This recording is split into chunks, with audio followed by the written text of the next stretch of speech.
Hello friends, NCERT class 10th math का की जो प्रश्नावली 1.1 है उसका क्वेश्चन नंबर 4 आपको दे रखा है कि यूक्लिड विभाजन प्रमेयिका का प्रयोग करके दर्शाइए कि कोई धनात्मक पूर्णांक का वर्ग किसी पूर्णांक m के लिए 3m या 3m+1 के रूप में होता है। तो क्वेश्चन आपने समझ लिया होगा कि 3m और 3m+1 के रूप में कोई धनात्मक पूर्णांक होता है। ठीक है, तो पिछले क्वेश्चन में जो था आपका तीसरा क्वेश्चन, उसमें था कि 6q मतलब 6q+1 6q+2 6q+3 के रूप में होता है, मतलब विषम पूर्णांक। आपको जो याद हो पीछे देख लेना, वीडियो पढ़ा होगा। तो यहाँ पे 3m लिखा है और 3m+1 लिखा, तो यहाँ पे 3 लिखा है और वहाँ पर 6 लिखा था। ठीक है, तो बेसिकली आपको क्या करना है कि 3 से भाग कराना है। ठीक है, तो यहाँ पर अब ध्यान से देखिएगा सवाल को। यहाँ पे सॉल्यूशन में गए तो मान लेना है कि माना कोई धनात्मक पूर्णांक a है। ठीक है, इतना मान लोगे, माना कोई धनात्मक पूर्णांक a है। पहला काम आपको ये करना है। फिर आपको देखिएगा कि 3 दे रखा है। क्या दे रखा है भाई? आपको दे रखा है 3, तो 3 का भाग a पर लगाओगे और मान लीजिए q टाइम्स जाएगा और शेष फल बचेगा आपका r। बट r क्या हो सकता है? 0 हो सकता है, 1 हो सकता है, 2 हो सकता है। ठीक है, 3 कभी नहीं हो सकता। ठीक है, क्यों नहीं हो सकता है? क्योंकि भाई 3 जब हो जाएगा तो एक बार फिर से भाग चला जाएगा, इस वजह से 3 को नहीं काउंट किया जाता है। ओके, तो यहाँ पर आपको ध्यान से देखना है। सर्वप्रथम हमने मान लिया कि माना कोई धनात्मक पूर्णांक a है, 3 का भाग a में दोगे q बार जाएगा, r का मान 0 1 2 आ गया। ठीक है, तो अब यूक्लिड विभाजन की प्रमेय लगाएंगे। यूक्लिड विभाजन की प्रमेय क्या कहती है कि जो बीच वाला होता है ना, तो बीच वाले को पहले लिख लेते हैं, फिर उसके बाद इनका गुणा। ठीक है, तो 3q हो गया और जो भी आपका रिमेनिंग पार्ट है वो प्लस का r लिख लेंगे और समीकरण नंबर 1 डाल लेंगे। आई होप इतनी बात आपको समझ में आ गई होगी। फिर आपको क्या करना है कि समीकरण 1 में r के सभी मानों को रखने पर, समीकरण 1 में r के सभी मानों को रखने पर, तो जैसे ही r के सभी मानों को समीकरण 1 में रखोगे तो पहला मान क्या था? 0।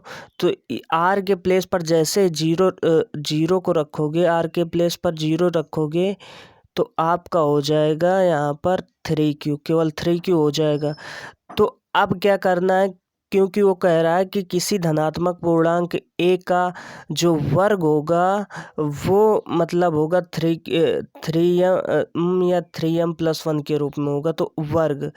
तो यहाँ पर अब आपको क्या करना है कि दोनों पक्षों का आपको वर्ग करना है। दोनों पक्षों का वर्ग करने पर, तो जैसे ही आप दोनों पक्षों का वर्ग करोगे तो यहाँ पर ध्यान से देखिएगा, a का वर्ग हो जाएगा कि नहीं हो जाएगा, और यहाँ पर 9q का वर्ग। कैसे भाई? देखिएगा, आप देखिएगा यहाँ पर, जैसे कि मान लीजिए आपने दोनों पक्षों का वर्ग कराया, तो यहाँ पर a का वर्ग हो जाएगा और 3 का वर्ग करोगे तो 9q² होगा। इतनी बात समझ में आ गई होगी। अब आपको कह रहा है कि 3m के रूप में होता है, तो आपको बेसिकली यहाँ पर क्या करना होगा कि 3 कामन कर लेना है। ठीक है, 3 कामन कर लोगे और बीच में बच जाएगा 3q²। ठीक है भाई, 3 कामन करोगे तो आगे वाले में भाग करोगे तो 3 तियाँ होता है 9, तो 3q² हो जाएगा। जहाँ पर 3q² बराबर आपको यम मान लेना है, तो यहाँ पर a² बराबर हो जाएगा 3m। ठीक है, इतनी बात यार समझ में आई कि नहीं आई? आ गई होगी। 3 आपको कॉमन कर लेना और तो 3q² हो जाएगा, 3q² बराबर m हो जाएगा, तो 3m हो जाएगा। इतनी बात आपको समझ में आ गई होगी। फिर आपको r के प्लेस पर क्या करना है? r के प्लेस पर अब 1 रखना है। ठीक है, r के प्लेस पर आपको 1 रखना है, तो जैसे ही आप 1 रखोगे यहाँ पर तो 3q+1 हो जाएगा। ठीक है, 3q+1 हो जाएगा। अब जब 3q+1 हो गया, अब फिर से आपको दोनों पक्षों का वर्ग करना है। क्यों? क्योंकि उसमें साफ साफ कहा है कि a के लिए 3m या 3m+1 के रूप में होता है। ठीक है, तो यहाँ पर a² बराबर हो जाएगा 3q²।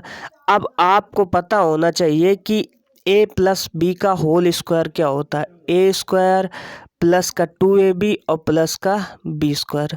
ध्यान से देखिएगा, a स्क्वायर यानी 3 का स्क्वायर करोगे तो 9 की स्क्वायर आ जाएगा, फिर 2ab तो 2 गुणा a इंटू 1 और प्लस का हो जाएगा 1। तो यहाँ पे 3 3 9 तो 9 क्यू स्क्वायर हो जाएगा और प्लस का 3 दूना 6 क्यू हो जाएगा और प्लस का 1 हो जाएगा। तो अब 3m+1 के रूप में कह रहा है, तो एक तो यहाँ पर आपका देख लीजिए है, ठीक है क्या, एक आपका यहाँ पर है अलग, ठीक है। अब आपको क्या करना है, 3 का कॉमन कर लेना है, तो 3q स्क्वायर और प्लस का 2q हो जाएगा। अब यहाँ पर मान लेना है, क्या मानना है कि जहाँ पर आपका जो 3q स्क्वायर और प्लस का 2q जो ब्रैकेट में दिया है ना, उसके बराबर आपको क्या कर लेना है, m ले लेना है, ठीक है। तो a स्क्वायर बराबर हो जाएगा 3m+1। आप एक काम और कर सकते हैं, क्या कर सकते हैं कि यहाँ पर एक काम आप और कर सकते हैं कि जैसे यहाँ पर 2 रखोगे, रखने की कोई नीड है नहीं, क्योंकि उसमें 3m या 3m+1 कहा है। अगर वो कहता किसी धनात्मक पूर्णांक मतलब किसी धनात्मक पूर्णांक का जो वर्ग है 3m या 3m+1 या 3m+8 के रूप में होता, तो आप यहाँ पर r के प्लेस पर 2 रखने की नीड होती, लेकिन यहाँ पे कोई नीड नहीं है, आप यहाँ तक कर सकते हैं, ठीक है। तो आप ध्यान से देख लीजिएगा क्या कि किसी धनात्मक पूर्णांक a का वर्ग, तो देखिएगा a का वर्ग 3m है और a का वर्ग 3m+1 के रूप में होगा, ठीक है। तो यहाँ पे नीचे आपको क्या लिख देना है, नीचे आपको लिखना होगा कि नीचे आप लिख दीजिएगा कि किसी धनात्मक पूर्णांक का जो है, किसी धनात्मक पूर्णांक a का जो वर्ग होगा वो 3m के लिए 3m या 3m+1 के रूप में होगा। तो आई होप आपको समझ में आया होगा। एक बार क्वेश्चन को और रिकॉल करा देते हैं, ठीक है।